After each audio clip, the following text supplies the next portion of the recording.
چطور با وجود استرس به خودم آرامش بدم؟ اضطراب، افسردگی و نگرانی‌های مداوم از جمله علائم رایج استرس هستند و افراد ممکن هست احساس ترس و نگرانی داشته باشند یا احساس کنند که قادر به مدیریت احساسات خودشون نیستند. گاهی استرس بدون دعوت میاد. قلب شروع به تند زدن میکنه. ذهن صداش بلند میشه و همه چیز از کنترل ما خارج میشه. اما خبر خوب اینه که مغز ما قابل تنظیم هست. اولین قدم برای آرام شدن جنگ نکردن با احساساته. یعنی استرس خودت رو به جای اینکه انکار کنی بپذیریش و به خودت بگی آره الان استرس دارم و میخوام اون رو مدیریتش کنم.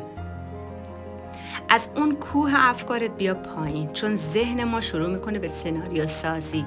اگر خراب بشه چی؟ اگر نشه چی؟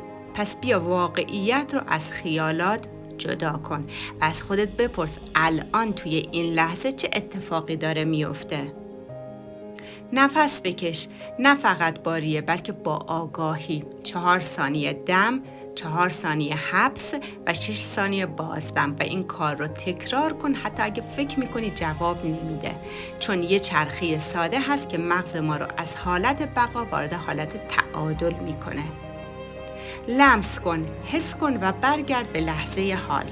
یک مکعب یخ رو بذار روی دستت رو روی قلبت بگذار یا به یک صدای آرام گوش بده. این تکنیک ها مغز ما رو از آینده یا گذشته میاره به زمان حال. با خودت مهربان باش. اگر بهترین دوستت همین الان این حس رو داشته باشه چی بهش میگی؟ همون رو به خودت بگو.